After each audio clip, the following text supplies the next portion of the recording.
Hello, I'm at the former Treblinka railway station and I'm going to take you around and show you a bit of what is here today. We have here at this location a completely new memorial, and this wasn't here the last time I was here. Admittedly, I haven't been here for many years, but I think that this memorial has been exceptionally well done, and it is very poignant. The Treblinka railway station existed as being just a little stop on the line. Treblinka village is just behind me now, but why don't I just show you around to start off with. So we have this memorial representing, this is quite used in another place as well, with the rail lines going in an upward direction, or the sleepers going in an upward direction. We can see that, for example, in the monument to those deported to Siberia by the Soviet Union. At this place was the siding, the railway siding, on which were, in which Jews and Gypsies were enclosed, imprisoned in railway wagons, waiting for the transport to the gas chambers in the nearby death camp at Treblinka 2. Treblinka 2 is very approximately 4 kilometres in this direction. Behind me we have the route to the river Bug, and that's approximately from here, using the railway line, approximately 4 kilometres approximately. And right, so what I'll just show you this here. I've had a quick quick look at this. So we've got here an explanation of what is going on. Now the problem here with this is that we can't see a great deal from this map, but anyway, so I'll read this to you. In 2017, as a part of a project financed by the Ministry of Culture and National Heritage, research was carried out to locate the no longer existing topography of the railway station at Treblinka. Based on analysis of historical materials and archaeological studies of the area of the railway station, one of the existing railway sidings was mapped out. In this location, 2 railway sidings existed, one 760 metres and the other one was 635 metres, where where wagons were waiting to be taken to the Treblinka 2 extermination camp. Assuming that the standard length of a freight track equals 9.3 metres, a train of 60 wagons took up at 560 metres. That's actually not correct, because there is from 1 metre, from one wagon to the other, you've got at least 1 metre. So it's 60. You've got 60, approximately 58 to add to that. But even so, that still takes it to within. It's well within the 635 metres which was available. Both spurs could accept trains sent to the extermination camp. So a 60 wagons full of people. And here we have, at this point, a little bit more of the explanation, which I'll now take you to. And we have here from a person who was here, who later managed to escape, and he said the following. On the August 1942, Eddie Weinstein arrived at Treblinka. So, and this point where we're at now, remember, this is where this actually happened. 3 or 4 hours later, the train finally stopped at the station. Someone peered out, caught the name of the station, passed on the word, Treblinka. Some of the passengers recognized this as a stop on the way to Małkinia. We knew that during the past year, the Germans had established a punishment camp there, mainly for villagers who did not fill their grain quota for the German army in lieu of tax payments.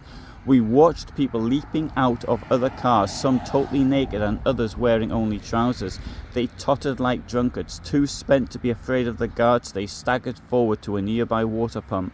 Most of them were shot before they reached their destination. Others fell as they drew water. A few observed this, but undeterred tried their luck anyway. To this day I remember the spectacle of Abram Jablonski, a respectable gentleman from Washitsa, racing as naked as on the day of his birth. He reached the pump only to be hit by the bullet the moment he clutched the handle. I thought to myself that he had indeed reached his final rest. The dead are never thirsty. Those who were running toward the pump were only half aware of what they were doing. Their only wish was to moisten their mouths, even if death ensued immediately. I too would have sprinted in that direction had I been sure that they would have let me drink before I died. Suddenly I noticed about a dozen yards from our train a woman of 30 or so, dressed only in pants. She approached the SS officer and pointed to her bosom. It was clear that she was asking him to shoot her. The officer struck her several times with his riding crop, but she held her ground and again pointing to her breast. The officer, evidently losing his patience, stepped aside, called over one of his soldiers and ordered him to shoot her. She straightened up and turned her head towards this junior murderer. After the loud report of the gunshot, her legs buckled and she sank to the ground. I admired her courage. And below we've got the number of victims is estimated to 800 to 900,000 people. From 2015 through the grounds of the former railway station, Treblinka runs an asphalt road. We would like to commemorate the Polish citizens of Jewish origin, Jews from European countries, Rome and Sinti who passed this place on their way to death. So the road, which I think I filmed in previously, is that one, I think. And this one here existed before, but it's been improved a great deal. And the fact there's been so much work happening here that for me now it's difficult to recognize it. Now if I can use this map here, the main Warsaw to Białystok line is here, right? So it runs through this place, Małkinia. There were two routes as far as I can see where people were actually taken. So one was on the Białystok line, and the other one's on the line that goes through Minsk, Mazowiecki. And so the village of Treblinka is here. In fact, there's other villages, hamlets, which are closer, such as Wólka Okrąglik, which is down here. Now, the first camp was built here, Obóz Treblinka 1. Obóz means camp. And the Treblinka 1 camp was built as a punishment camp. And in fact, there are posters which were put up by the Nazis threatening people that they would take them to this camp. And as we saw from the description, Washitsa is to the east of what is today Poland, not so far from the Belarusian border. In fact, there's a very large Jewish community there, and they obviously, like in these small towns, they would have had contact with the farmers and all the rest of it, and they'd know that, for example, that the farmers who failed to meet their quotas could end up in places like Treblinka 1. That was another such camp. So this camp was known. It was built next to a quarry, which you can see in other videos, which I'll do. Now Treblinka 2 was built next to it, probably I presume because they had the infrastructure next to it. And there we have some descriptions of some of the town villages, I should say, nearby, such as Treblinka, Małkinia Górna. Małkinia is not really a village; it's quite large.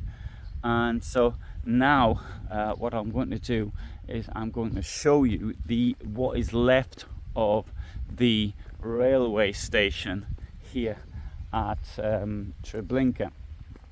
Now, in 1939, when Nazi Germany occupied this area, so it got here approximately, I think it was the 9th of September 1939.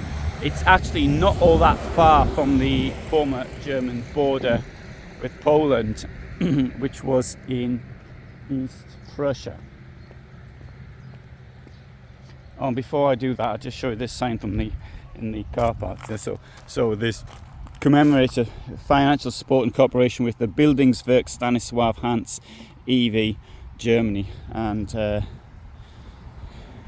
they're the people who financed it. Also, we have here I didn't show you as well, sorry, there's a memorial there to a Polish person who was killed for assisting Jews escape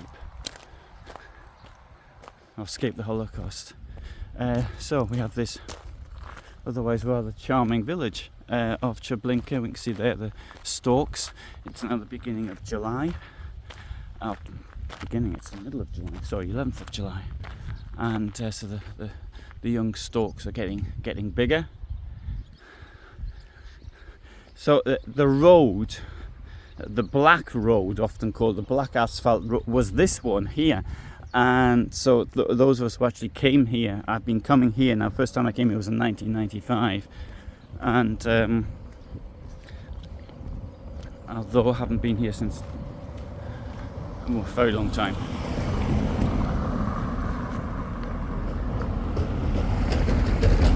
This is the village of Treblinka is down there, and walking around this place last night, and then when I was in my vehicle, my motorhome, and I was watching Cloud Landsman's the outtakes, and I recognised the buildings. It was this rather nasty dog, got quite vicious, and with me, and it was the home of people who'd given him very long interviews. Right, okay, so this is, I think, the former railway station at Treblinka. It was destroyed in 1944, so in 1939 this was occupied. Areas to the northeast of here, there was quite a lot of partisan activity. And for example, even Henning von Treschow took part in the 20th of January 1944 coup. He committed suicide on the 21st of July by walking into the forest and exploding a couple of grenades. That area, and that happened near Ostrów Mazowiecka. That area was very much, there's AK, the Polish resistance, very, very strong in that area by that time. So there was fighting in here in 1939, and there was fighting once more in 1944. Now, I want now to address the first of all, I've got so many ideas of them. Talking without notes. This is a problem with talking without notes.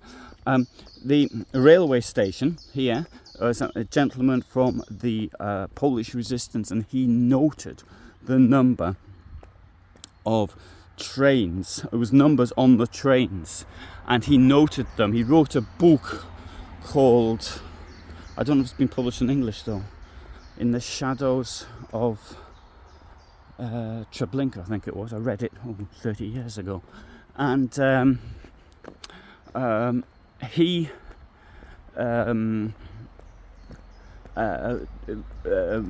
gave quite a lot of information anyway. So I'll do a separate video on his life, because I think it's definitely worth mentioning. He was taken prisoner in the 1939 campaign, and by the Soviets. He was transferred to the Germans, as many Poles were, and then he was released because he was ill. He was assigned to work on the railways, and then from the railway, that's how he ended up here. But he was from to the town to the west of Warsaw. So see, we have this very nice bike lane now, which leads to the Bug River, which is down here, and the roads I just didn't recognize. Now this is where the railway line was anyway. Oh, there you go, there's a company who built the bridge building over the river. built Budowa mostu, the construction of the bridge over the River Bug. Now, next thing, and this is really important, what we just saw there talked about the heat. You can imagine. Now, yesterday, just to give an example, which is totally unfair. Yesterday here, it was 33 degrees. I drank 5 litres of water. I know I drank 5 litres of water because there's an empty canister. And I can also say how many, I bet you're thinking, I bet I was up all night urinating. I wasn't, not once. It was that hot. Now, imagine the circumstances where you got these people picked up off the streets often, for example in Warsaw or something like that, just grabbed, forced, or maybe they were forced to appear. Maybe they had some fluids on them. 5 litres of water to start off with weighs 5 kilos. Many of them, they were allowed 15, sometimes 20, sometimes 10 kilos to take with them. It's not going to last very long. Very few would have had any water on them whatsoever. And then they're packed into these railway carriages. It's been reported sometimes there could even be 10 people per square metre. A bit like, I mean, that's I did once count on London Underground. I assumed it was something like that. So you imagine, other times it was less. I mean, we've got the report of Samuel Willenberg, and Willenberg talks of when he was sitting on the railway car, but he was deported here from the Opatów ghetto in October of 1942. So people packed in, and therefore now you can understand maybe why there was this mad rush to the water. The people dying in these carriages from thirst. That heat packed in so tightly. One of the questions that landsmen asked in Showa was it worse in the winter or in the summer? And the response was, well, in the summer, people were packed in. In the winter, it would have been freezing cold, but maybe packed in so tightly, it wouldn't have made all that much difference. So therefore, I think that now you can understand the sum. Now, next thing is, on the sign there it said 800 to 900,000 people. We know from the Herfler telegram that 735,000, if memory serves me correctly, people were killed here in 1942. And we know that there were transports in 1943, for example, from the Warsaw ghetto. This puts the figure probably closer to 900 rather than 800. Now, I've always tried to err on by saying at least in things that I have actually done. Now, but these are horrendous numbers. And to think of the town where you come from, think how many people live there, then use that as a multiple or whatever of how many people ended up being killed in a very small area in Treblinka. So from Warsaw, 1.3 million people lived in Warsaw on the 1st of September. It's unfair to say that people who were in the ghetto, that they were all from Warsaw. They weren't. They were deported from many places, including from Germany. But what this does show, I think, is that you've got probably 250,000 people from Warsaw being killed here, something along those lines. Of course, there was a very high mortality rate in the ghetto as well. So maybe it was 200,000 people from Warsaw. But it's whatever. These numbers are absolutely horrendous.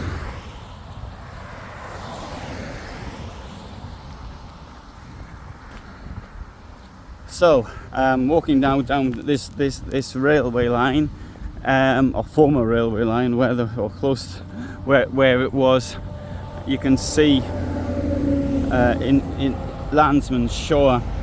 It's quite curious for me because there's a documentary now being made on the Chełmno death camp, and I was fortunate enough they allowed me to go with them for filming at Chełmno, which was really fantastic for me, wonderful. But there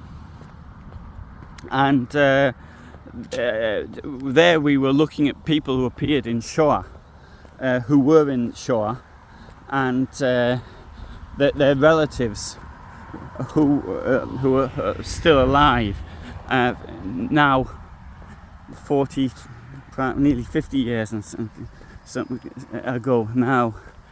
And I was watching it last night and seeing the houses look the same in Treblinka village, and to see them, to see these places as they are now, 50 years later. There's now been more time has passed since Shoah was filmed than since the event, between the events and Shoah itself.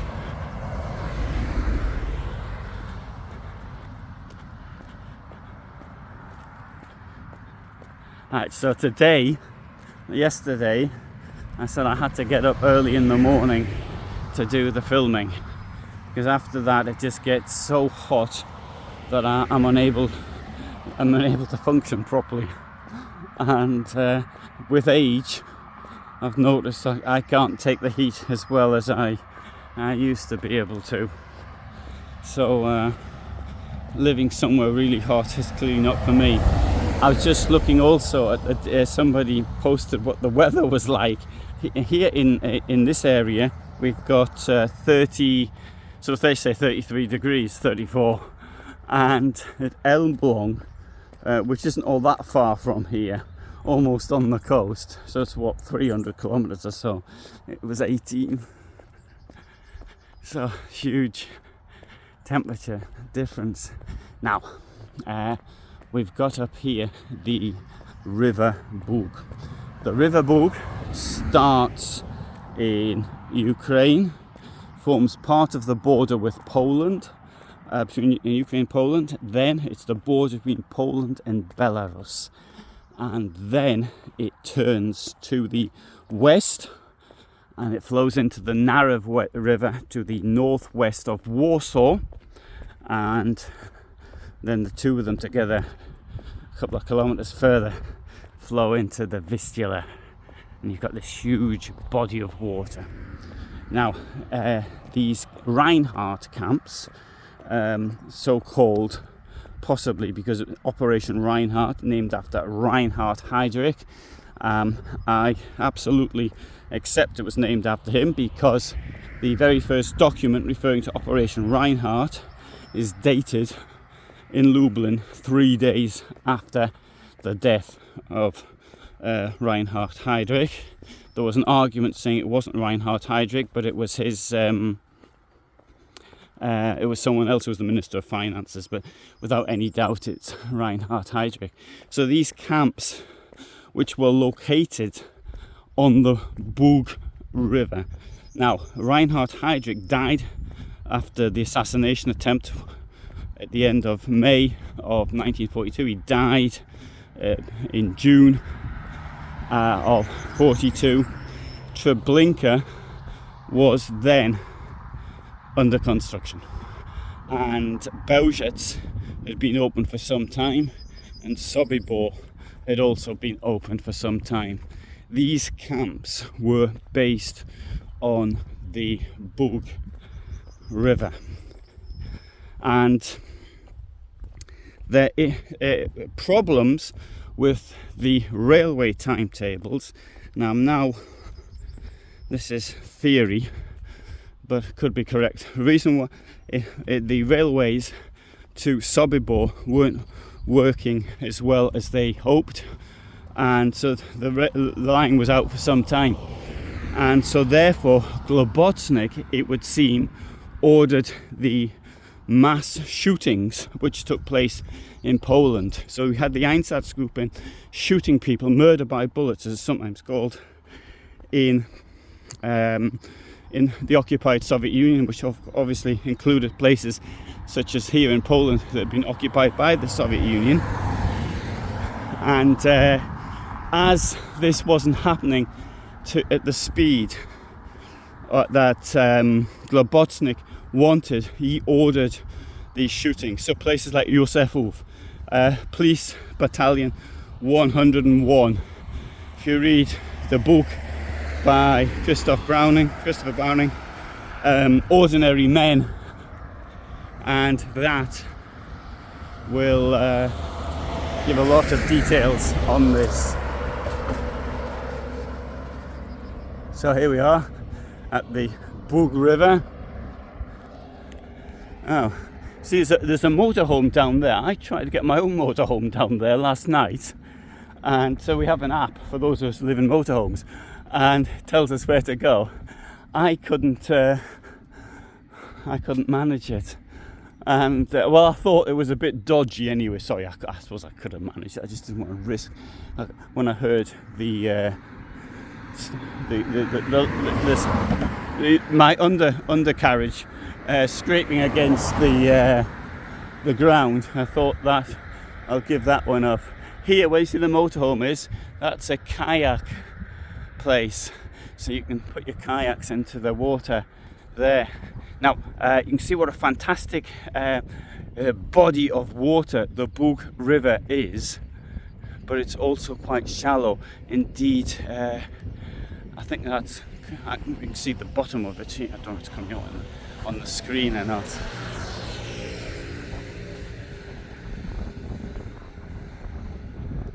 So I wanted to come and park my van down here, and I didn't. But they're also a bit frightened of the mosquitoes as well. It might have been a bit cooler though, being so close. Anyway, if you're interested in motorhomes, I've got my motorhome travel channel. I'll put a link to that below.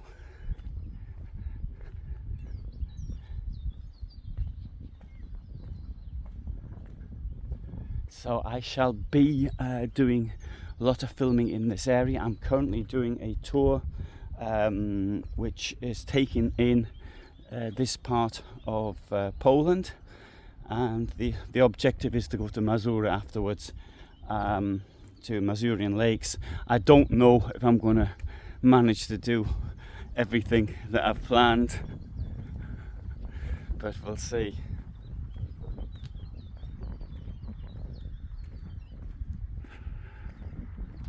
So, hope you found that interesting. You know, when I speak of the top of my head, it's always much more difficult than when I just sort of sit down and dictate things. Now, I know I'm not much good at dictating, but at least I can also check facts and things like this. Sometimes, when I'm just walking, then bang, I forget something, and it's something quite simple, like where do I live, something like that. And well, I've exaggerated a bit there, but it's just something really simple, and I forget it. And this can happen, and it seems to happen more and more. So when I do the sort of the documentary type videos rather than the walking around type videos, then I think that they're going to be well, I can check the facts. I mean, the thing is, we can always you can always make a mistake with doing a documentary type thing, but things like this, if I get anything wrong, I'll pin it, the comment, to the top, and then I find a second thing that's wrong, I'll unpin that comment, and I'll put a second pinned comment. So you can't put 2 pins, but you can put a comment with 2 comments on. So these things can occur. So thanks very much for being with me for this tour around Treblinka to the River Brugg. I mentioned Maukinia. Maukinia's over there. You might be able to see the chimneys. You might or may not. There's some chimneys over there from a power station or something like that. What's it called? HCP, heat and whatever it is, whatever that kind of stands for, I've forgotten. But heat and central. See, I mentioned forgetting things, and I forgot something. Well, another thing I'll point out, you see how swampy it is around here. Of course, you'd expect it to be swampy next to such a big river. And this road bridge is outstanding. I mean, what it used to be like. Hey, I hope I've still got photographs of it. I mean, the bridge itself, you weren't allowed to cross here, but sorry, you could cross on foot, but you couldn't get in the vehicle because there was things blocking. There was your path across the river. So, thanks for being with me. Final view, look at the Bug River. All the best from me in Poland. Bye for now.